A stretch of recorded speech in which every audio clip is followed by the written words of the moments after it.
राधा वल्लभ श्री हरिवंश, राधा वल्लभ श्री हरिवंश। वृंदावनेश्वरी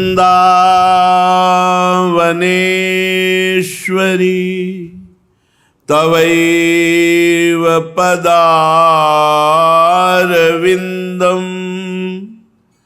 प्रेमामृतैकमकरंद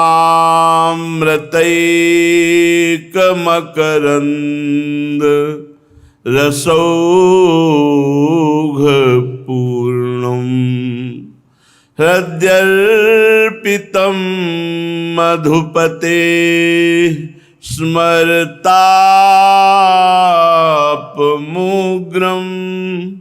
निर्वापयत् परम शीतलमाश्रयामि।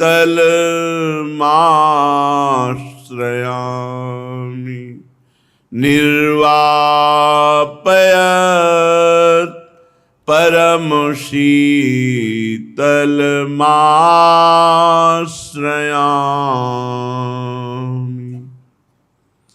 परम सच्चिदानंद घन प्रेमानंद स्वरूप नवनिभृत निकुंज महामहिम परम पावन श्री वृंदावन धाम, श्री वृंदावन धाम के लाडिले युगल सरकार प्राणाराध्य प्राण प्रिय श्री श्यामा श्याम जो समस्त सहचरी वृंद खग मृग पशु पंछी लता यमुना रस रानी रजरानी समस्त ब्रजवासी परिकर।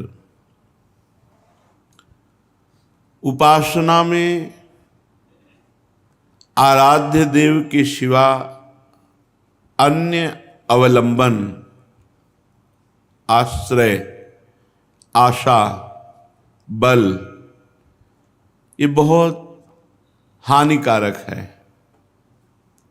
भगवत मार्ग में अपने आराध्य देव के सिवा अन्य कोई आश्रय, अन्य कोई बल, अन्य कोई आशा, ये सब कलंक के समान है। यदि हम अन्य आस भरोस अवलंबन छोड़ पाएं तो हमें कुछ नहीं करना भगवत प्राप्ति के लिए। सच्ची मानिए, ये अन्य जो स्वीकृति है यही हमको तो भगवत विमुख किए है, नहीं हमारा स्वरूप ही भगवत स्वरूप है। ये पांच भौतिक हमारा स्वरूप थोड़ी है, ये अंतःकरण हमारा स्वरूप थोड़ी है, ये स्वभाव हमारा नहीं है, ये प्रकृति का है। यही अन्य आश्रय हमें भय प्रदान करता है। जब तक भय है तब तक न शुद्ध भक्ति है और न शुद्ध ज्ञान है। ज्ञान हो जाने पर एक ब्रह्म के सिवा कुछ है नहीं तो किससे भय। भक्ति हो जाने पर अपने प्रभु के सिवा कोई है नहीं तो किससे भय। प्रहलाद जी ने नरसिंह भगवान से किंचन मात्र भी कोई भय नहीं माना। सब भयभीत थे पर प्रहलाद जी नहीं। अपने प्रीतम से क्या भय, चाहे वो सौम्य रूप में हो या घोर रूप में हो या भयावह रूप में हो, है तो मेरे प्रीतम, फिर भय कैसा। तो हमें जो भय शोक चिंता अपने कल्याण की फिक्र, इसका मतलब है अभी भागवतिक बल जागृत नहीं हुआ। अन्य कोई बल है, अन्य कोई आश्रय है, अन्य कोई, अन्य में ये शरीर भी है, अन्य में शरीर की क्रियाएं भी हैं, अन्य में अंतःकरण है, अंतःकरण के संकल्प निश्चय चिंतन स्वीकृति आदि, अन्य में स्वभाव भी है। ये मेरा नहीं है, मेरे तो सिर्फ प्रभु हैं और जो मेरा स्वरूप है वो प्रभुमय ही है। ये बात समझ में आ जाए तो बिल्कुल विश्राम है, अभी विश्राम है। भगवत प्राप्ति के लिए जो क्रियाओं का आदेश दिया गया है शास्त्रों में, वो निष्क्रिय आप हैं ये अनुभव करने के लिए, ना कि क्रियाओं से भगवत प्राप्ति होती है। आपका स्वरूप निष्क्रिय है, आप निरंजन है, माया रहित है, यही अनुभव कराने के लिए सत्क्रियाएं की जाती हैं, क्योंकि सत्क्रिया निर्मलता प्रदान करती है। जहां अंतःकरण निर्मल हुआ, शांत हुआ, वहीं अपने स्वरूप का अनुभव होने लगता है। इसलिए अन्य बल तो छोड़ दीजिए, बस ये समझना है अन्य बल का मतलब किसी व्यक्ति, वस्तु, स्थान का नहीं, शरीर का भी नहीं, अपनी क्रियाओं का भी नहीं, अपनी सोच का भी नहीं। ये बात अगर समझ में आ रही हो तो बहुत शुद्ध शरणागति अभी हो जाए। हमारी क्रियाओं का क्या बल, कभी सत्क्रिया होती, कभी असत क्रिया। हमारे अंतःकरण की सोच का क्या बल, कभी सत सोच होती, कभी असत। हमारे स्वभाव का क्या, कभी सौम्य, कभी क्रूर, कभी उदारता, कभी कंजूसता। इसका क्या? हमें अपने प्रियाजू के स्वभाव, प्रियाजू के प्रभाव, प्रियाजू का बल, प्रियाजू का आश्रय, बस। फिर देख लो आप कैसा आनंद आता है। अभी ऊपर हम साधकों से कह रहे थे, प्रभु दिमाग को पकड़ लेते हैं, प्रभु अंतःकरण पर अधिकार कर लेते हैं, अपना अस्तित्व ही खत्म। कैसा अनुभव आनंद का होता होगा जब अहम का पूर्ण विसर्जन भगवान के चरणों में हो गया, प्रिया प्रीतम के चरणों में हो गया। ये बात समझिए, भगवत प्राप्ति बहुत सहज, सरल, अनायास, बिना प्रयास के अनुभव में आने वाली वस्तु है। हमारे को लगता है हम बहुत प्रयास करके भगवत प्राप्ति कर लेंगे तो उसमें हमारा शारीरिक बल, बौद्धिक बल, क्रिया बल, इनकी पहुंच नहीं है परमात्मा तक। इनकी पहुंच, ये सब असत है। असत से की हुई क्रियाएं ये सत परमात्मा में प्रतिष्ठित नहीं कर सकती, तो इनसे उदासीन नहीं होना, ये करना है, पर बल प्रियाजू का। हमारा जितना भी मंगल होगा वो हमारे आराध्य देव से होगा। शरीर बिना क्रिया के नहीं रह सकता, इसलिए सत्क्रियाएं कर रहे हैं। इनका कोई हमें फल या इनकी कोई फलवृत्ति की आकांक्षा ऐसी नहीं है। श्रीपाद प्रबोधानंद जी महाराज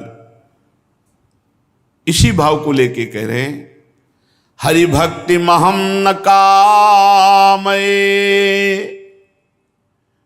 मम मुक्ति ही प्रतिभाति सुक्तिवत, नयने न निपीय राधिका, रति कुंजई रति मंजुलम बनम। बहुत समझने वाली बात है। मुझे हरि भक्ति की भी कामना नहीं, हरि भक्ति महम न कामये, मुझे भगवान की भक्ति की भी कामना नहीं। मम मुक्ति ही प्रतिभाति सुक्तिवत, मुझे मोक्ष तो सीपी की तरह दिखाई दे रहा है, कुछ नहीं है, कोई सुख नहीं है। लो, अखंडानंद, ब्रह्मानंद, परमानंद, श्रीपाद को कोई सुख नहीं समझ में आ रहा। क्यों? क्योंकि महासुख में निमग्न है। कहां? खुद वर्णन कर रहे हैं, नयने न निपीय राधिका, रति कुंजई रति मंजुलम बनम। मेरे नेत्रों के सामने श्री प्रिया प्रीतम जिनमें विहार कर रहे हैं, श्री कुंज निकुंजे हैं, इसलिए मुझे ना तो मोक्ष पदवी, ये तो मेरे को सीपी के समान दिखाई दे रही, और ना हरि भक्ति की कामना। क्या है इसमें? ना हरि भक्ति की कामना है, ना मोक्ष पदवी की कामना। प्रायः दो कामनाओं में ही सतमार्ग में चला जाता है, मुमुक्षुता मोक्ष हो जाए या भगवान की विशुद्ध भक्ति आ जाए। और श्रीपाद कह रहे मुझे दोनों नहीं चाहिए। ऐसे ही हितजू महाराज कह रहे हैं, धर्माद्यर्थ चतुष्टयम विजयताम किम तद वृथा वार्तया, सैकांतेश्वर भक्ति योग पदवी त्वारोपिता मूर्धनि। धर्म अर्थ काम मोक्ष ये तो मेरे सामने बेकार की वार्ता है। ना मुझे धर्म चाहिए, ना अर्थ, ना काम, ना मोक्ष। तो बोले भगवान की भक्ति, बोले नहीं। त्वारोपिता मूर्धनि, हाथ जोड़ करके, हाथ बांधकर सिर पर लगाकर प्रणाम करता हूं हरि भक्ति को, लेकिन मुझे नहीं चाहिए ईश्वर की भक्ति। जैसा यहां वर्णन है, महाप्रभु का भाव ही श्रीपाद वर्णन कर रहे हैं। धर्माद्यर्थ चतुष्टयम विजयताम, ये विजय को प्राप्त हो संसार में, परमार्थ में, पर मेरे को नहीं चाहिए। मेरे सामने धर्म अर्थ काम मोक्ष की बेकार की वार्ता है। सैकांतेश्वर भक्ति योग पदवी त्वारोपिता मूर्धनि, ईश्वर की एकांतिक भक्ति को भी हम हाथ जोड़कर माथे पे लगा के प्रणाम करते हैं, हमें नहीं चाहिए। अरे महाराज, आपको मोक्ष नहीं चाहिए, ईश्वर की भक्ति नहीं चाहिए, तो आप आराधना का स्वरूप क्या है आपके हृदय में? बोले यो वृंदावन शिम्नि कश्चन घनाश्चर्य किशोरी मणिस तत्कैंकर्य। खास बात, जो वृंदावन की सीमा के अंतर्गत विराजमान श्री लाडलीजू महाराज लालजू के साथ हैं, उन लाडलीजू महाराज के चरणों की दास्ता के सिवा हमें और कुछ नहीं चाहिए। न रोचते, मुझे अच्छा ही नहीं लगता। सैकांतेश्वर भक्ति योग पदवी त्वारोपिता मूर्धनि, तो न हरिभक्ति महम कामये मम मुक्ति प्रतिभाति सुक्ति, और मेरे को तो मोक्ष ऐसे सुखी वस्तु सीपी की तरह दिखाई देता है। ये कहां? ये लाडलीजू के गोरे चरणारविंद की ठसक में ऐसी सामर्थ्य है, पर उसके लिए निष्ठा चाहिए। स्वप्ने खलु जागरे थवा तव वृंदे वनतः परत्र में, अपि न श्रुतिराधिका प्रियांतिक वृत्ते रुदियाद प्रियासुता। हे वृंदावन धाम, हे प्रियाजू, स्वप्न में हो या जागरण में हो, आपके सिवा हमारे और कुछ स्फुरित न हो। आपको छोड़कर और किसी की तरफ हमारी गति मति न हो। श्रीपाद जो कह रहे हैं, महाप्रभु हरिवंश चंद्र जी के ही वचन कह रहे हैं। जागृत स्वप्न सुषुप्ति स्फुरत में राधा पदाब्ज छटा, वैकुंठे नरके थवा मम गतिर नान्यास्तु राधाम बिना। चाहे जागृत हो, चाहे स्वप्न हो, चाहे सुषुप्ति हो, मेरी प्रियाजू के सिवा और कुछ नहीं। यही नान्य बल, नान्य आश्रय, नान्य आशा, नान्य भरोसा।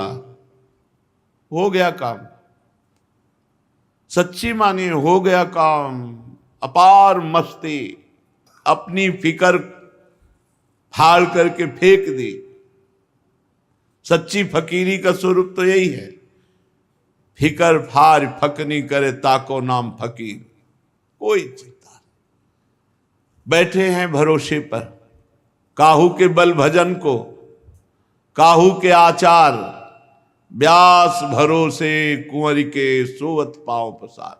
निश्चिंत हो गए, निर्भय हो गए, निशोक हो गए। पर यह हमारे अंतर की वृत्ति आनी चाहिए। जागृत स्वप्न सुषुप्ति स्फुरत में राधा पदाब्ज छटा। श्री जी के चरणों के सिवा नहीं, अन्य नहीं। स्वप्ने खलु जागरेथवा तव वृंदे वनतः परत्र में। हे वृंदा सखी, आपके इस वृंदावन धाम को छोड़ने की बात या कहीं स्वप्न का अन्य जगह का आना मेरे हृदय में, ऐसा भी नहीं हो सकता। स्वप्न भी नहीं आ सकता। जागरण में तो बात ही जाने दो, हम ऐसे अनन्य हैं आपके। अपिन श्रुत राधिका प्रियांतिक वृत्ते रूतियात प्रियाश्रुता। श्री राधा और उनके प्रिय कांत श्री श्याम सुंदर, मैंने सुना है कोई यहां रहते हैं, यहां खेलते हैं,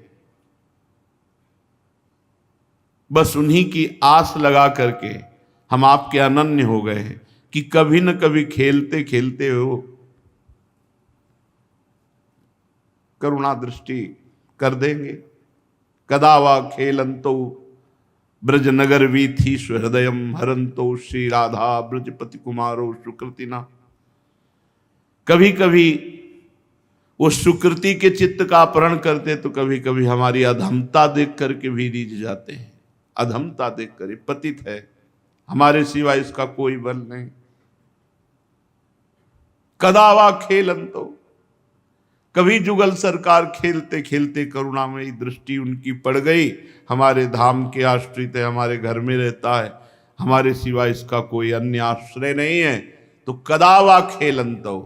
सबसे बड़ा सुकृत क्या है, सबसे बड़ा पुण्य क्या है?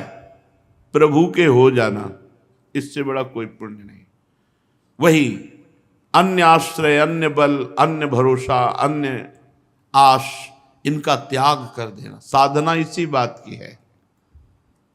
कदावा खेलंतो ब्रज नगर वीथी सुहृदयम हरंतो श्री राधा ब्रजपति कुमारो सुकृतिना। कभी ये दोनों खेलते हुए हमारे पर भी दृष्टि कर ले। हमारे घर में रहता है, हमारे महल में रहता है, किसी योग्य नहीं है, तो करुणा करें, हरंतो, हमारे हृदय का अपहरण कर ले, हमारे हृदय पर अपना अधिकार कर ले। अर्थात अभी जैसे त्रिगुणमयी माया संकल्प विकल्प कराकर शुभ अशुभ कर्म कराती है,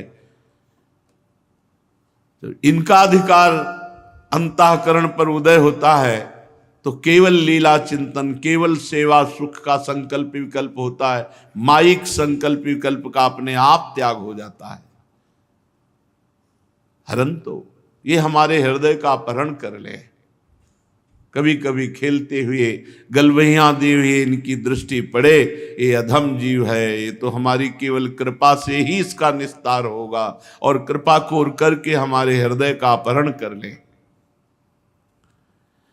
अपिन श्रुति राधिका प्रियांतिक वृत्ते रूधियात प्रियाश्रुता। मैंने सुना है कि दोनों श्री राधा और उनके प्रिय कांत श्याम सुंदर यही खेलते हैं, वृंदावन में ही है, तो यही आस लगाकर वृंदावन वास कर रहे हैं।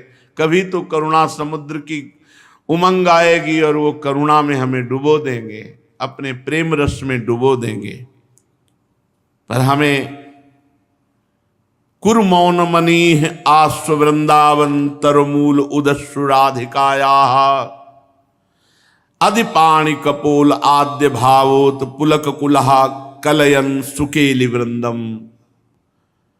वृंदावन में मौन धारण करके रहना है, वार्ता नहीं करनी। वार्ता से बहुत हृदय मलिन हो जाता है। वार्ता करनी है तो प्रभु संबंधी करनी, नहीं तो मौन रहना है। ये बड़े सौभाग्यशाली साधक हैं जो वाणी को संयम में किए हुए हैं। सबसे ज्यादा अपराध वाणी से बनते हैं। ताते मौन रहना उचित है। सिद्धांत विचार लीला में ध्रुवदास जी कहते ताते मौन रहना उचित है। ना काहो शो बोली वो ना कोई व्यवहार, बस अपनी कुंवरी किशोरी को जियत निहार निहार। अपने ठाकुर को जो सेवा में विराजमान की हो, इतना दुलार करो कि हर समय दिमाग में छा जाए, वो आपसे मांग करने लगे। आप तो काम पूर्ण काम प्रभु के हृदय में आपका अपनापन कामना पैदा कर दे। अब हमें ये पहनना है, अब हमें ये पाना है, चलो हमको वहां ले चलो, चलो अब ऐसा करो। आप्त काम पूर्ण काम प्रभु के हृदय में कामना पैदा कर दे, आपका अपनापन, तब हमारी सेवा सार्थक हुई। जब हमारे स्वामी हमारे हृदय को अपने वश में करके मांग प्रकट कर दें। आहा, अहो भाग्य उन उपासकों का जिनके साथ उनके अर्चा विग्रह ठाकुर खेलते हैं, मांग करते हैं, पर यह बात अंदर ही अंदर रहनी चाहिए, कभी अपनी प्रशंसा के लिए इसे व्यक्त नहीं करना चाहिए, नहीं तो खेल बंद हो जाएगा। मौनम, वाणी को संयम में रखो, अपने अनुभव की बात किसी को बताओ नहीं, दूसरे के अनुभव से हमारा कोई मतलब नहीं। अगर हम दूसरों की बातें सुनेंगे तो हम अपने हृदय को प्रिया प्रीतम में निरंतर रमा नहीं पाएंगे, इसलिए बहुत सावधान। रूप छके घूमत रहें, तन को तनिक न भान, तन को तनिक न भान, ये स्थिति नारायण दृग जल बहे, यह है प्रेम पहचान। अपने प्यारे की याद में अधिपाण कपोल आद्य भावोत्पुलक कुलहा कलनयन सुकेली वृंदम, ऐसे हथेली पर कपोल टिकाए हुए अश्रु प्रवाह करते हुए प्रिया प्रीतम की रूप माधुरी, उनकी लीला माधुरी, उनकी केली में चित्त समाहित है, चित्त डूबा हुआ है। कुर मौन मनी आस्व वृंदावन, सीधा वृंदावन में मौन का आश्रय लेकर, वाणी को मौन करके और शरीर से व्यर्थ चेष्टा ना होने पावे, एकांत भाव, आद्य भाव, श्रृंगार भाव, महामाधुर्य रस, प्रिया प्रीतम की रस केली, जो श्रीमद चतुरासी जी में, श्री 42 लीला जी में, श्रीमद केलीमाल जी में, ये सब महासुखमय प्रिया प्रीतम को सुख पहुंचाने वाली केली है। इसका गायन मात्र से युगल सरकार बहुत प्रसन्न होते हैं। श्री प्रिया प्रीतम के केलीवन वृंदावन में जो अश्रु प्रवाह प्रिया प्रीतम के लिए होता है, आह, धन्य जीवन उसका हो गया। अपनी वासना पूर्ति के लिए, शरीर संबंधी के लिए मोह ममता से युक्त होकर तो जगत रो ही रहा है और रोना ही पड़ेगा सबको, लेकिन प्रभु के लिए कोई रो रहा है, प्रभु के लिए आंसू बहा रहा है। हाँ, सा तरती सा तरती सा लोकांत तारयति, वो स्वयं तर जाता है, वो लोकों को पावन करने की सामर्थ्य रखता है, जो भगवान के लिए विकल होकर के अशुभ प्रवाह करता है। अपने प्यारे की याद में जो अशुभ प्रवाह करता है, यही हृदय की समस्त कालिमा को धो करके भगवत प्रादुर्भाव, भगवान उस हृदय में प्रकट हो जाते हैं।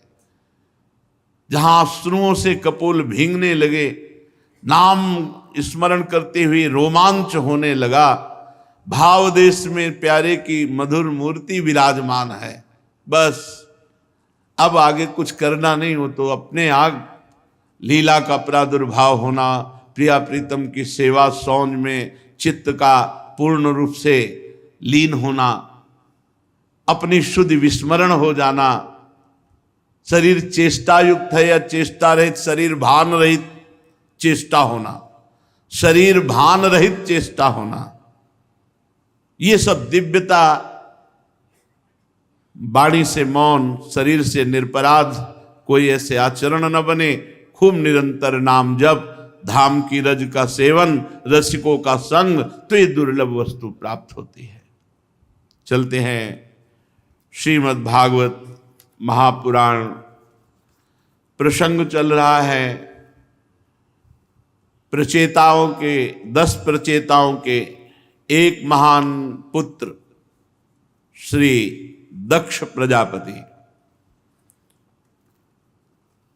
ये वही दक्ष प्रजापति हैं जिनका अपराध बन गया था भगवान शंकर से, जिसके कारण बकरे का शर लगाया गया था। शरीर पूरा होने के बाद ये यहाँ प्रचेताओं के यहाँ मारिशा के गर्भ से श्री दक्ष जी का प्रादुर्भाव हुआ। भगवान की आराधना की, भगवान को प्रसन्न किया। ब्रह्मा जी ने आदेश किया आप सृष्टि वृद्धि करो, तो 10,000 पुत्र प्रकट किए, जिनको नारद जी ने बैरागी बनाकर भगवान के मार्ग में सदा सदा के लिए भेज दिया। फिर 1,000, उन 1,000 को भी, तो दक्ष जी को बहुत क्रोध आया, बड़ा उल्टा सीधा नारद जी को कहा और आखिरकार शाप दे दिया कि तुम 2 घड़ी से ज्यादा कहीं टिक नहीं सकते हो, 48 मिनट कभी भी तुम एक जगह ठहर नहीं सकते, ये मैं शाप देता हूं। संत शिरोमणि देवर्षि नारद जी ने हाथ जोड़कर शाप स्वीकार किया। बस इसी का नाम साधुता है कि हम अपने प्रभु का कार्य करें, सत कार्य करें, किसी का मंगल नहीं। फिर भी हमें अगर कोई गाली देता है, कोई दंड देता है या उपहास करता है या शाप देता है, तो हम उसे स्वीकार करते हैं, क्योंकि मेरे प्रभु का ऐसा ही विधान है, ये मानकर हमने गलत नहीं किया। अगर हमें फिर कोई दंड देता है तो हम स्वीकार करते हैं कि मेरे प्रभु का विधान है। यही साधुता है। साधुता इसी का नाम है कि नारद जी में सामर्थ्य है शाप देने की, लेकिन शाप नहीं दिया। दक्ष प्रजापति का दिया हुआ शाप स्वीकार कर लिया, कोई अपराध नहीं किया था, सतमार्ग पुष्ट किया था, जो बहुत ही दुर्लभ है। जीव को संसार के मार्ग में सब फंसाने वाले मिल सकते हैं, लेकिन आवागमन से मुक्त करने वाला तो कोई भगवान का महाभागवत प्रेमी जन ही होता है। जो बड़ी दुर्लभ कृपा है वो नारद जी ने की, उसके परिणाम में उनको शाप मिला, लेकिन उनको गुस्सा नहीं आया, बदले में कोई शाप नहीं दिया, भगवान का मंगलमय विधान मानकर वहां से चले गए। दक्ष प्रजापति ने अपनी पत्नी असिकनी के गर्भ से 60 कन्याएं प्रकट की। वो दक्ष प्रजापति से बहुत प्रेम करती थी। दक्ष प्रजापति ने उनमें से 10 कन्याएं धर्म को ब्याही, 13 कन्याएं कश्यप ऋषि को, 27 कन्याएं चंद्रमा को, 2 भूतों को, 2 अंगिरा ऋषि को, 2 कृशाश्व को और शेष तारक्ष नामधारी कश्यप जी को ही ब्याह दी। परीक्षित, इन्हीं 60 कन्याओं से पूरा विश्व भरा पड़ा है, इन्हीं से सब विस्तार हुआ। इन्हीं की वंश परंपरा से तीनों लोक भरे पड़े हैं, दक्ष की 60 कन्याओं से। धर्म की जो 10 पत्नियां बनी, वो भानु, लंबा, कुकुभू, जामी, विश्वा, साध्या, मरुत्वती, वसु, मुहूर्ता, संकल्पा, ये धर्म की 10 पत्नियां। इनके पुत्रों के नाम सुनो। भानु का पुत्र देवऋषभ, उसका इंद्रसेन। लंबा का पुत्र हुआ विद्युत और उसके मेघगण। ककुब का पुत्र हुआ संकट, उसका कीकट। कीकट के पुत्र हुए पृथ्वी के संपूर्ण किले, दुर्ग, इनके अभिमानी देवता। जामी के पुत्र का नाम हुआ स्वर्ग, उसका पुत्र हुआ नंदी। ये सब भगवत स्वरूप। विश्वा के विश्व देवता प्रकट हुए। साध्या से साध्यगण,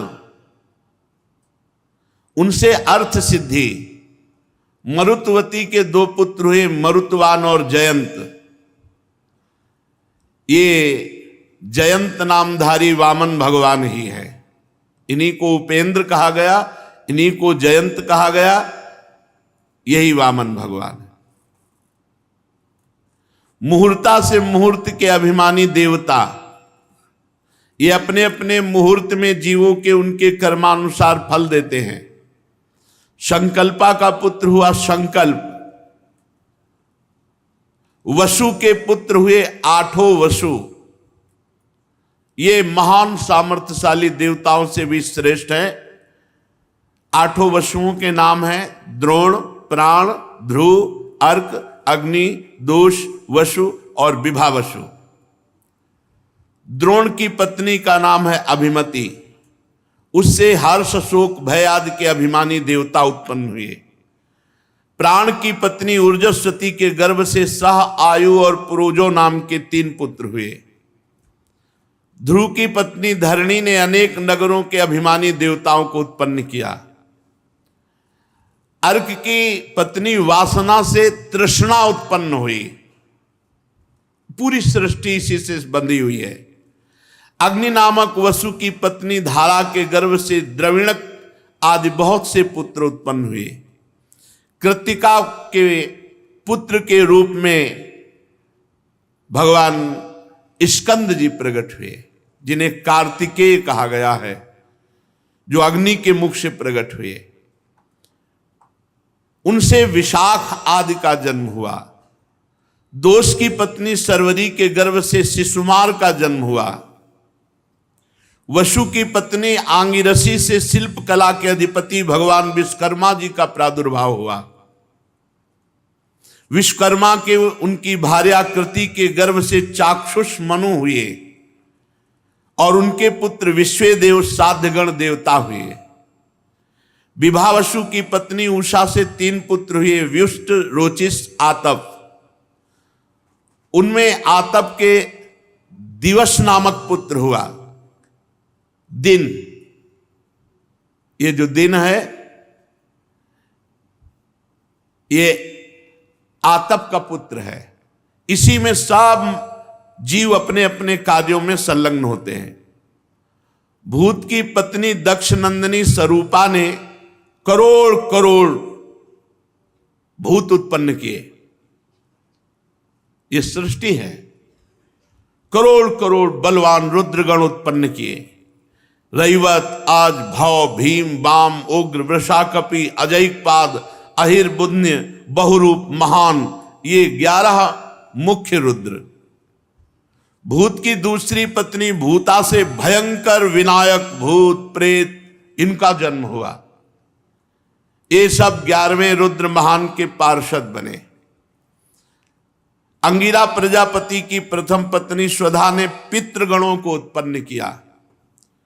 दूसरी पत्नी सती ने अथर्वांगिरस नामक वेद को प्रकट किया। कृशास्त्र की पत्नी अर्ची से धूम्रकृष का जन्म हुआ। धिषणा से 4 पुत्र हुए, वेदशिरा, देवल, वयुन और मनु। कश्यप जी की 4 जो पत्नियां थीं, उनमें विनता, कद्रु, पतंगी, यामिनी। पतंगी से विश्व के समस्त पक्षियों का प्रादुर्भाव हुआ। यामिनी से शलभों और पतिंगों का जन्म हुआ और विनता से भगवान के वाहन गरुण जी और सूर्य भगवान के सारथी अरुण जी, इनका प्रादुर्भाव हुआ। अरुण जी और गरुण जी का। कद्रु से भयंकर नाग प्रकट हुए, शेष नाग, वासुकी नाग, जितने नाग ये सब कद्रु से। ये दक्ष पुत्री है। कृत्तिका आदि 27 नक्षत्राभिमानी देवियां ये चंद्रमा की पत्नियां हैं। रोहिणी जी से विशेष प्रेम करने के कारण चंद्रमा को दक्ष ने शाप दे दिया, जिससे उन्हें क्षय रोग हो गया, इसलिए उन्हें कोई संतान नहीं हुई। उन्होंने फिर दक्ष को प्रसन्न करके कृष्ण पक्ष की क्षीण कलाओं के शुक्ल पक्ष में पूर्ण होने का वर तो प्राप्त कर लिया, परंतु नक्षत्राभिमानिनी देवियों से उन्हें कोई संतान न हुई। कश्यप पत्नियों के मंगल में संतानें हुई, इनको लोक माता कहते हैं। इनसे सारी सृष्टि भरी हुई है। अदिति, दिति, दनु, काष्ठा, अरिष्टा, सुरसा, इला, मुनि, क्रोधवसा, ताम्रा, सुरभि, शर्मा, तिमि। तिमि के पुत्र हुए जितने जलचर हैं वो सब तिमि से प्रकट हुए। शर्मा के जितने हिंसक पशु हैं, बाघ, भेड़िया, जितने, ये सब उनसे प्रकट हुए। सुरभि के जितने भी गाय, भैंस, दो खुर वाले पशु, वो सब सुरभि से प्रकट हुए। ताम्रा से बाज, गीद, शिकारी पक्षी प्रकट हुए। मुनि नाम की पत्नी से जितनी अप्सराएं हैं लोक लोकांतर में, वो सब प्रकट हुई। क्रोधवसा से भयंकर विषधारी सांप, बिच्छू और जितने विषैले जंतु हैं वो सब प्रकट हुए। इला से सब वृक्ष और लताएं प्रकट हुई। जितनी वनस्पतियां हैं, वृक्ष हैं, लताएं हैं, वो सब इला से प्रकट हुई। और सुरसा से सब राक्षस प्रकट हुए। सुरसा यातुधान। अरिष्टा से सब गंधर्वों का प्रादुर्भाव हुआ। काष्ठा से एक खुर वाले जैसे घोड़े आदि। दनु से 61 पुत्र हुए। उनमें प्रधान महान बलवान दैत्य द्विमूर्धा, संबर, अरिष्ट, हयग्रीव, विभावसु, अयोमुख, शंकुशिरा, स्वरभान, कपिल, अरुण, पुलोमा, बृहस्पर्वा, एक चक्र, अनुतापन, धूमकेश, विरूपाक्ष, विप्रचित्ति, दुर्जय, ये बड़े बड़े 61 दानों, दनु से दानों, दैत्य प्रकट हुए। स्वरभानु की कन्या सुप्रभा से नमुच ने वृषपर्वा की पुत्री शर्मिष्ठा से महाबली नहुष नंदन ययाति ने विवाह किया। इसका प्रसंग आगे बताएंगे। दनु के पुत्र वैश्वानर की 4 सुंदरी कन्याएं थी। उपदानवी, हैसिरा, पुलोमा, कालिका। इनमें से उपदानवी के साथ हिरण्याक्ष का, हैसिरा के साथ क्रतु का विवाह हुआ। ब्रह्मा जी की आज्ञा से प्रजापति भगवान कश्यप ने वैश्वानर की शेष 2 पुत्रियां पुलोमा और कालिका के साथ विवाह किया। उनसे 60,000 दानव प्रकट हुए, पौलोम और कालिके नाम के। पूरी सृष्टि भरी है दक्ष की 60 कन्याओं से। यज्ञ कर्म में विघ्न डालने वाले 60,000 रणवीर दानव प्रकट किए। इनको अर्जुन जी ने भगवान की शक्ति से संपन्न होकर इंद्र को प्रसन्न करने के लिए इनको मार डाला था। ये उस समय की बात है जब दिव्यास्त्र लेने के लिए अर्जुन स्वर्ग गए हुए थे। विप्रचित्ति पत्नी सिंहिका के गर्भ से 101 पुत्र हुए। उनमें सबसे बड़ा राहु, जिसकी गणना ग्रहों में की जाती है। शेष 100 पुत्रों का नाम केतु। राहु और केतु ये 101 पुत्र हैं विप्रचित्ति के। अदिति ये बहुत साध्वी, निरंतर भगवान के भजन में डूबी हुई, तो इन्हीं से भगवान ने वामन अवतार धारण किया। और इन्हीं अदिति के जितने देवता हैं सब इन्हीं से प्रकट हुई। विवस्वान भगवान सूर्य, अर्यमा, पूषा, त्वष्टा, सविता, भग, धाता, विधाता, वरुण, मित्र, इंद्र और त्रिविक्रम भगवान वामन, ये सब अदिति के पुत्र है। हर समय भगवान का चिंतन करती तो ये देवताओं की सृष्टि हुई। विवस्वान की पत्नी महाभागवती संज्ञा के गर्भ से श्राद्ध देवों का प्रादुर्भाव हुआ। मनु एवं यम यमी का जोड़ा पैदा हुआ। संज्ञा ने जो घोड़ी के रूप में थी, भगवान सूर्य के द्वारा भूलोक में अश्वनी कुमारों को जन्म दिया। ये देवताओं के वैद्य हैं। विवस्वान की दूसरी पत्नी छाया, उनसे महाबली शनिश्चर का प्रादुर्भाव हुआ। शनि, सावर्णी मनु नाम के 2 पुत्र, तप्ती नाम की कन्या। तप्ती ने संवरण को पति रूप में प्राप्त किया। अरिमा की पत्नी मातृका थी, उनके गर्भ से चर्षणी नामक पुत्र हुए।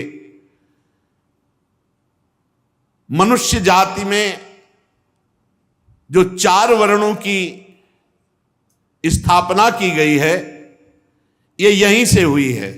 अरिमा की पत्नी मातृका, उनके गर्भ से चर्षणी, और उसी चर्षणी से ये 4 वर्ण की भगवान ने ये जाति पक्ष की वहीं से रचना हुई है। पूषा के कोई संतान नहीं थी। प्राचीन काल में जब भगवान शिव जी दक्ष पर क्रोधित हुए थे तो पूषा दांत दिखाकर हंसने लगे थे, तो वीरभद्र ने एक घूंसे में इनके दांत तोड़ दिए थे। तब से पूषा को पिसा हुआ अन्न ही भोग में हलवा आदि दिया जाता है।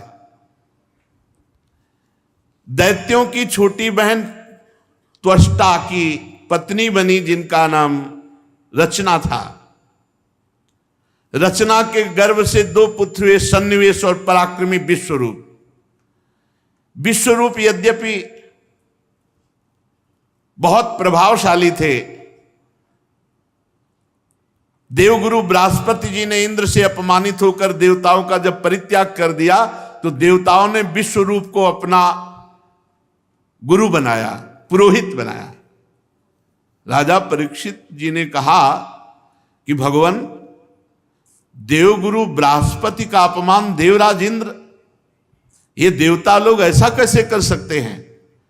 भला गुरुदेव का अपमान कौन करता है? गुरुदेव का अपराध कौन करता है? और गुरुदेव का अपराध करके सुरक्षित कौन बच सकता है? आप कृपा करके मुझे बतलाइए। श्री सुखदेव जी ने कहा, राजन, इस माया का ऐसा प्रभाव है कि जब ये किसी को प्राप्त होती तो घमंड आ जाता है, और घमंड आ जाता है तो फिर घमंड में नहीं दिखाई देता कि हम बर्ताव कैसा कर रहे हैं। एक बार भगवान शंकर भगवान श्री हरि के प्रेम में तांडव कर रहे थे कैलाश में, तो बाणासुर इस सेवा में था, तो ताली, तांडव के साथ ताली ऐसे बहुत प्रसन्न है और कहा, जाओ तुम्हारे सहस्त्र भुजाएं हो जाएं। 1000 भुजाएं हो गई। अब इतना बलवान हो, 1000 भुजाएं, पर्वत में मारता चकनाचूर हो जाता, कोई लड़े ही ना, उसके सामने टिके ही ना, घमंड आ गया। भगवान शंकर के पास गए, बोले, जगत गुरु आओ हमसे युद्ध करो। भगवान शंकर ने हंस दिया, अरे अभिमानी, कहीं गुरु से ऐसा कहा जाता? जाओ, हमारे समान बलवान से तुम्हारा युद्ध होगा, तुम्हारी भुजाओं की खुजली जड़ से मिट जाएगी। तो भगवान श्री कृष्णचंद्र जी ने सुदर्शन से काटी भुजाएं। ऐसे ही जब इंद्र त्रिलोकी का ऐश्वर्य पाए तो बड़े घमंड में आ गए। ये को नरस जन्मा जगमाही, प्रभुता पाहि जाहि मद नाही। ये अहंकार बहुत बड़ा विचित्र होता है। जहां कोई पद मिला, कोई प्रभुता मिली, बहुत विचित्र होता है। इस घमंड के कारण उनको साधारण सदाचार का भी ज्ञान नहीं रहा। एक दिन की बात है कि अपनी पत्नी सची के साथ सिंहासन में बैठे हुए थे देवराज इंद्र, और नाच गाना हो रहा था। अप्सराएं नृत्य कर रही थी, गंधर्व गान कर रहे थे, बड़े बड़े लोकपाल, वायु देवता, अग्नि देवता, ये सब नीचे बैठे हुए थे। 49 मरुदगण, 8 वसु, 11 रुद्र, आदित्य, रिभुगण, विश्वे देव, साध्यगण, अश्वनी कुमार, सब हाथ जोड़े। सिद्ध चारण, गंधर्व, ब्रह्मवादी, मुनिगण, विद्याधर, अप्सराएं, किन्नर, पक्षी, नाग, सब हाथ जोड़े स्तुति। देवराज इंद्र की कीर्ति का गान हो रहा है, अप्सराएं नृत्य कर रही। देवराज इंद्र के ऊपर चंद्रमंडल के समान श्वेत छत्र, चवर पंखे, अब महाराज देवराजेंद्र आराम से सची के साथ बैठे, इतने में गुरुदेव आए। और ये शास्त्र मर्यादा है कि जो ही सभा में गुरुदेव पधारे तत्काल सबको आसन छोड़कर खड़े हो जाना चाहिए। बृहस्पति जी ने देखा देवराजेंद्र में कोई हलचल नहीं, सिंहासन पर वैसे बैठे, मुस्कुरा दिए, परम ज्ञानी हैं। अरे इसको तो अभिमान हो गया। बृहस्पति जी आए और खड़े ही नहीं हुए देवराजेंद्र, शूर असुर देवता सब खड़े होकर नमस्कार कर रहे हैं, केवल इंद्र नहीं खड़े। दृष्टि गई, गुरुदेव का अपमान, असत्कार, यहां तक कि हाथ भी नहीं जोड़ा, हिले डुले भी नहीं, वैसे ही बैठे रहे। त्रिकालदर्शी सर्व समर्थ बृहस्पति जी ने देखा कि घमंड, ऐश्वर्य का घमंड, बस तत्काल वहां से सर नीचा किया, वापस सभा से हो गए। ये बहुत बड़ी हानि हो गई, गुरुदेव का अपमान, सर्वनाश। जब बृहस्पति जी चले गए तब देवराजेंद्र को होश आया कि अरे ये तो हमने अपमान कर दिया अपने गुरुदेव का। ये घमंड बहुत बड़ी गलत है, ये अगर आ गया तो इसका काम ही है केवल विनाश करना, पतन करना। अहंकार आ जाए, घमंड आ जाए तो निश्चित पतन हो जाएगा, निश्चित। वो समझ गए कि गुरुदेव की अवहेलना की अब कोई भारी न भारी विपत्ति आ जाएगी, भारी न भारी संकट आ जाएगा। अब वो तो चिल्लाने लगे, सभा में निंदा करने लगे, मैं कितना घमंडी, हाय हाय ये क्या हो गया, मैंने अपने गुरुदेव का अपराध कर दिया, मैं बड़ा मूर्ख हूं, मैं ऐश्वर्य के घमंड में, त्रिभुवनपति के घमंड में अपने परम पूज्य गुरुदेव की अवहेलना कर दी, गुरुदेव का तिरस्कार कर दिया, मैं बड़ा निंदनीय हूं। अपने आप चिल्लाने लगे। भला कौन विवेकी पुरुष होगा कि जो स्वर्ग की राज्य लक्ष्मी पाना चाहेगा? इस राज्य लक्ष्मी ने कैसा अपराध करा दिया, मेरे गुरुदेव का अपमान करा दिया। अब वो बहुत विचलित हो गए देवराजेंद्र। बृहस्पति जी ज्ञान के अथाह समुद्र हैं। देवराजेंद्र खोजने लगे कि गुरुदेव के चरणों में पढ़ करके क्षमा याचना करूं, पर बृहस्पति जी अंतर ध्यान हो गए। देवराजेंद्र गुरुदेव के घर पर गए, लेकिन वहां बृहस्पति जी थे ही नहीं। योग बल से अंतर ध्यान हो गए।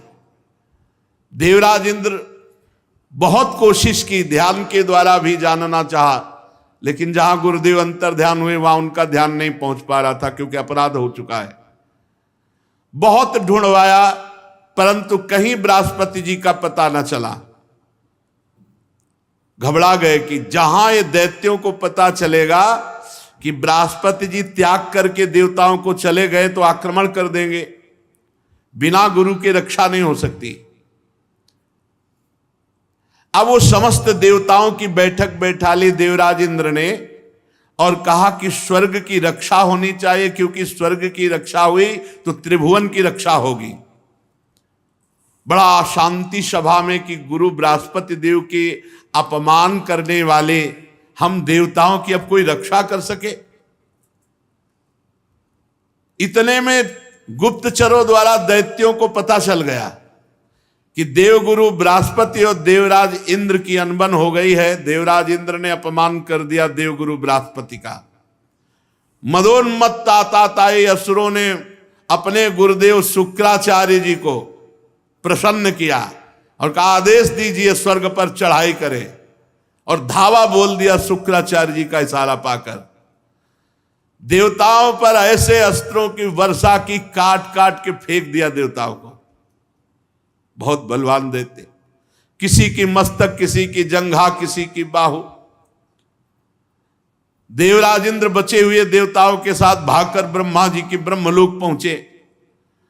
ब्रह्मलोक में शरण ली। स्वयंभू समर्थ ब्रह्मा जी ने देखा देवताओं की बड़ी दुर्दशा हो रही, तो देवताओं से कहा तुम्हें होश नहीं, गुरु कृपा से सब कुछ होता है। गुरु का अपमान कर दिया, आप देख रहे हो भागे भागे घूम रहे हो, फिर भी तुम हमारे पास आए हो, हम उपाय बताएंगे। देवताओं, सचमुच इस संसार में कोई इतना महान नहीं है जो अपने गुरुदेव का अपमान करके सुरक्षित रह सके। हरि हरि हरि, तुम लोगों ने ऐसा अपराध किया जिसका कोई तोड़ ही नहीं है। गुरु अपराध। ब्रह्म ज्ञानी, वेदज्ञ, संयमी ब्रह्म ऋषि गुरुदेव पद पर विराजमान, उनका अवहेलना, अपमान तुम्हारा नाश तो कर ही देगा। देवताओं, तुम्हारे इसी अधर्म का फल है कि तुम देवता समुद्रशाली होकर के भी शत्रुओं से नीचा देख रहे हो और भागना पड़ा स्वर्ग से। देवराज देखो, तुम्हारे शत्रु गुरुदेव शुक्राचार्य का जब तिरस्कार किए थे तब वो निर्बल और निस्तेज हो गए थे। अब उन्होंने अपने गुरुदेव को रिझा लिया है। अब उनके सामने तुम टिक नहीं सकते, क्योंकि शुक्राचार्य जी की कृपा है दैत्यों पर। शुक्राचार्य को अपना आराध्य मानने वाले ये दैत्य लोग स्वर्गलोक या ब्रह्मलोक भी छीन सकते हैं, क्योंकि गुरु को रिझा लिया तो कुछ भी प्राप्त किया जा सकता है। जे गुरु चरण रेणु सिर धरहि, तेजन सकल विभव बस करहि। वो मेरा ब्रह्मलोक भी छीन सकते हैं अगर वो चाहें तो, क्योंकि गुरु उनके अनुकूल है। भृगुवंशी अर्थशास्त्र की पूरी शिक्षा दे रखी है। इन दैत्यों को शुक्राचार्य जी ऐसे पढ़ाए हैं कि तुम लोग भेद ही नहीं समझ सकते कि वो क्या करना चाहते हैं। इसलिए मेरी सलाह है, और इसे गुप्त रखना। अगर अपने देवताओं का और स्वर्ग का भला चाहते हो तो सबसे पहले किसी को गुरुदेव रूप में वरण करो। जिनके जीवन में संत गुरुदेव गोविंद, तो कोई उनको शाप या मंगल नहीं कर सकता। जिसके जीवन में कोई संत है, कोई गुरुदेव है, गोविंद है, उसका अमंगल नहीं हो सकता। इसलिए तुम जल्दी से किसी को गुरु रूप में वरण करो। देवताओं ने कहा, भगवान देवताओं का गुरु आप ही बता दो। तो कहा, तद विश्वरूपम भजतासु विप्रम तपस्विनम त्वाष्टमथात्मवंतम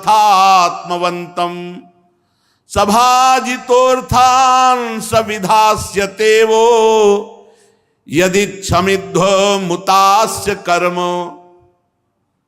तुम्हारे गुरु पद पर त्वष्टा के पुत्र विश्वरूप जी हैं, जाओ उनकी सेवा करो, उनको प्रसन्न करो। वे ब्रह्म ऋषि हैं, तपस्वी हैं, संयमी हैं, शास्त्र ज्ञानी हैं, पर वो असुरों के भांजे हैं, तो उनका अंदर का प्रेम मामा पक्ष में भी रहेगा, मतलब असुरों के प्रति भी। अगर तुम उस प्रेम को क्षमा कर सकोगे तो तुम्हारा काम बनाने में समर्थ है विश्वरूप जी। जब ब्रह्मा जी ने इस प्रकार कहा तब देवताओं की चिंता कम हुई और वे त्वष्टा के पुत्र विश्वरूप के पास गए, नमस्कार किया, कोई हृदय से लगाया, बड़ा प्रेम दिखाया।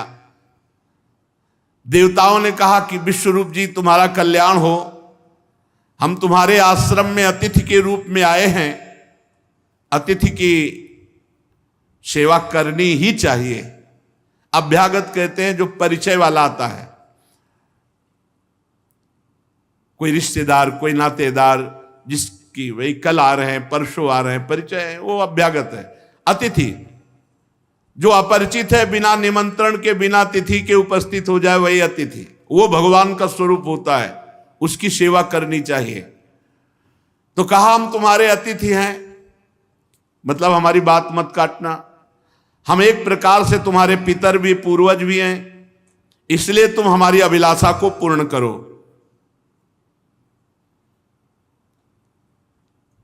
देखो, आचार्य और वेद, पिता ब्रह्मा,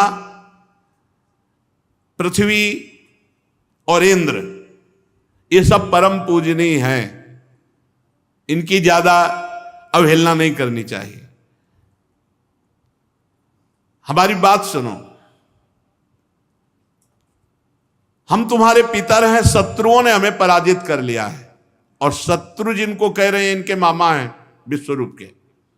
हम बड़े दुखी हैं, तुम बड़े तपस्वी हो, हमारा दुख, हमारी पराजय तुम टाल सकते हो, तो पहले तो हम प्रार्थना करते हो, फिर आज्ञा देते हैं।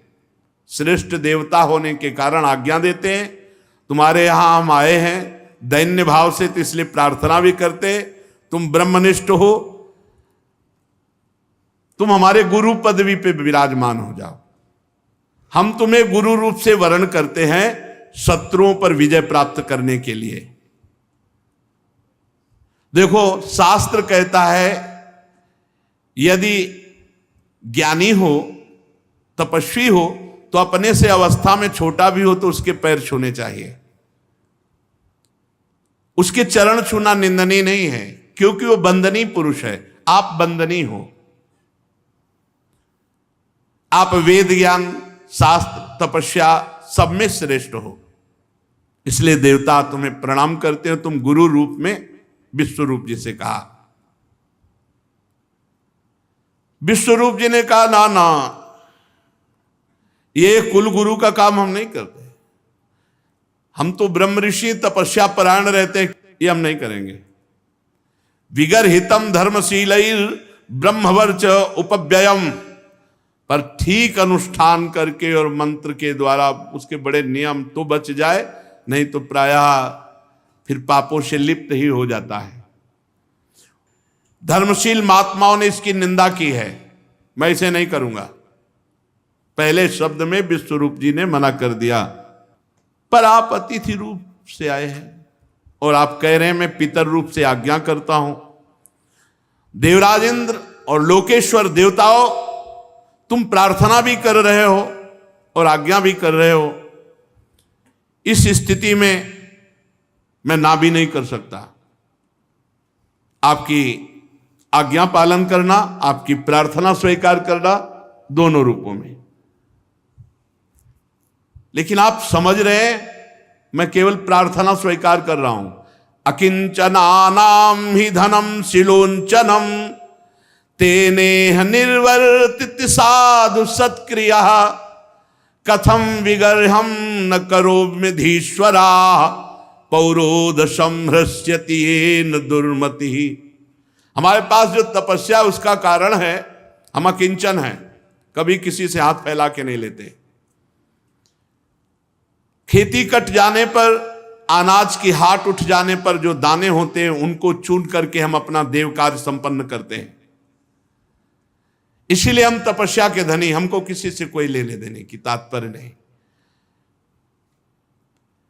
फिर भी आप हमारे यहां आए हो तो मैं आपको खाली भी नहीं जाने दूंगा। मैं वचन देता हूं कि मैं तन मन प्राणों को अर्पित करके तुम्हारे कार्य को पूर्ण करूंगा। विश्वरूप जी बड़े ही तपस्वी थे, अकिंचन वृत्ति से तपस्या करते थे। उसकी बहुत तपस्या बढ़ती है जो किसी से दान पुण्य नहीं लेता और कष्ट पूर्वक जीवन व्यतीत करते हुए भजन करता है, तप करता है।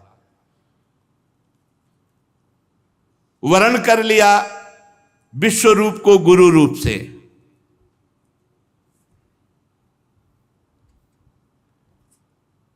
शुक्राचार्य जी ने अपने नीति बल से असुरों को बहुत परिपक्व और सुरक्षित कर दिया था। फिर विश्वरूप जी तो अकिंचन महापुरुष थे, इन्होंने वैष्णवी विद्या का प्रयोग किया और संपूर्ण असुरों को परास्त करा करके देवराज इंद्र को पुनः स्थापित किया। ये गुरु बल, वैष्णवी विद्या से सुरक्षित देवराज इंद्र को कर दिया। असुर सेना पराजित हुई। उदार बुद्धि विश्वरूप ने इस वैष्णवी विद्या का प्रयोग करके संपूर्ण देवताओं को पुनः स्वस्थ और सुरक्षित कर दिया। ये 32 सेवा अपराध हैं, इनसे बचना चाहिए। पहला है सवारी पे चढ़ करके भगवान के दर्शन करने जाना। अगर आप जा भी रहे हैं तो कम से कम 100 कदम पैदल चलें, इतनी दूर वाहन खड़ा कर दो और नंगे पैर वहां से जाओ। खड़ाऊं या पादुका पहनकर भगवान के मंदिर में दर्शन के लिए जाना ये अपराध है। हमें तो यही प्रार्थना करनी है कि सीढ़ियों के नीचे तो उतार दो जूता चप्पल।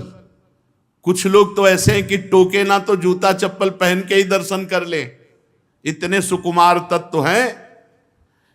कई ऐसे भगवान के मंदिर में सवारी में चढ़ करके जाना या खड़ाऊं पादुका पहन करके जाना ये निषेध है, ये अपराध है। दूसरा, रथ यात्रा, जन्माष्टमी, राधाष्टमी, रामनवमी अगर आप नहीं कर सकते, आप में सामर्थ्य नहीं, तो जहां उत्सव हो रहा हो वहां सम्मिलित हो जाना चाहिए। ये भागवतिक महान उत्सव हैं भगवान के प्रादुर्भाव के, उनमें सम्मिलित हो जाना चाहिए। अगर ऐसा नहीं तो ये भी अपराध के अंतर्गत आता है। तीसरा, भगवान के श्री विग्रह के दर्शन हुए पर आपने प्रणाम नहीं किया। जैसे ऐसे जहां हो इतना जरूर करो, चाहे जिस भगवान के हो, इसमें अनन्यता नहीं है।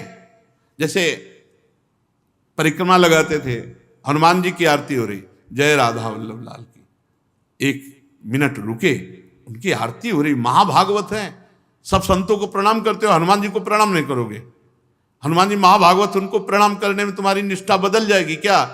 जय राधा वल्लभ लाल की आरती हो रही, उसी में दर्शन, मेरे प्रभु इस रूप में विराजमान।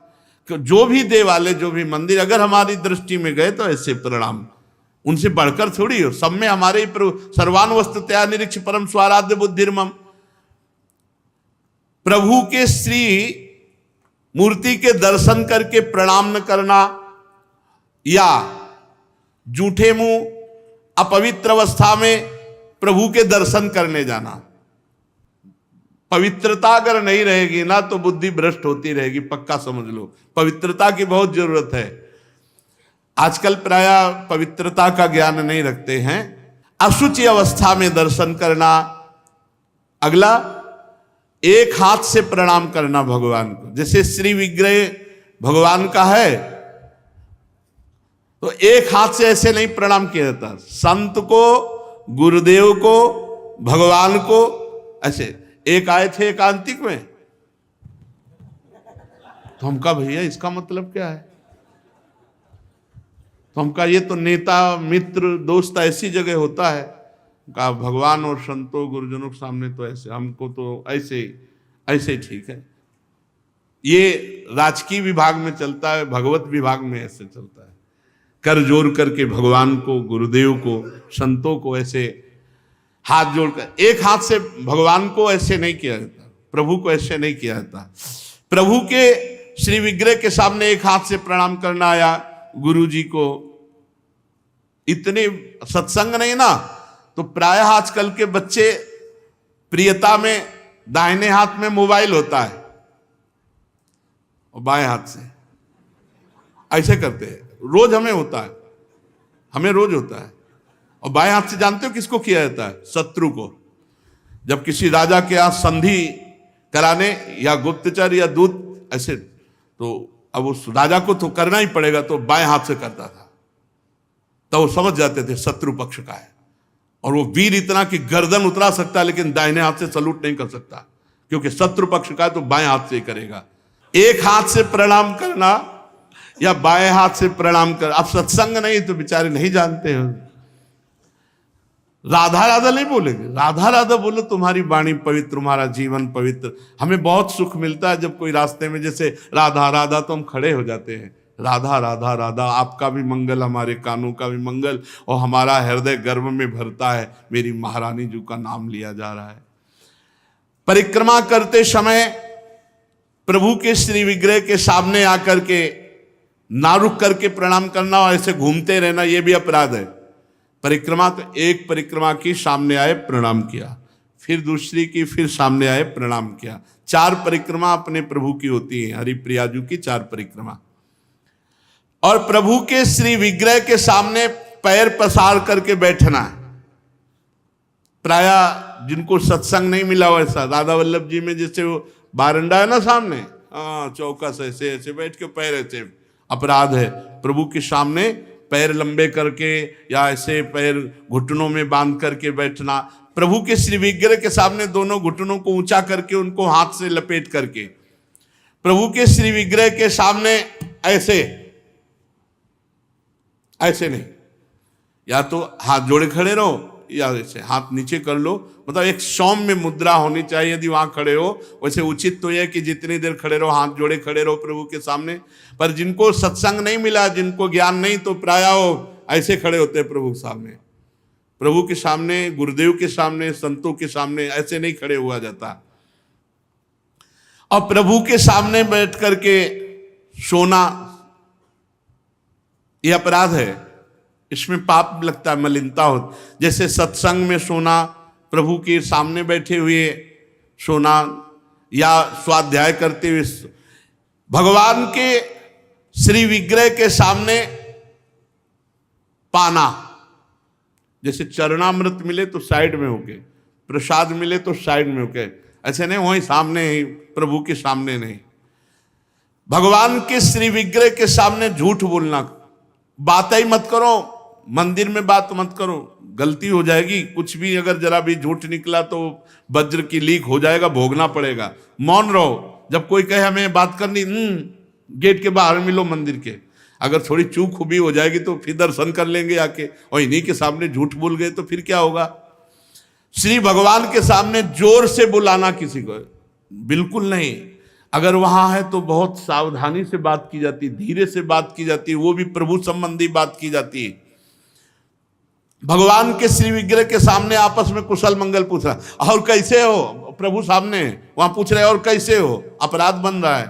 उनसे पूछो कैसे हो, उनसे बात करो, प्रभु से, प्रभु के पास आए, सही पूछो।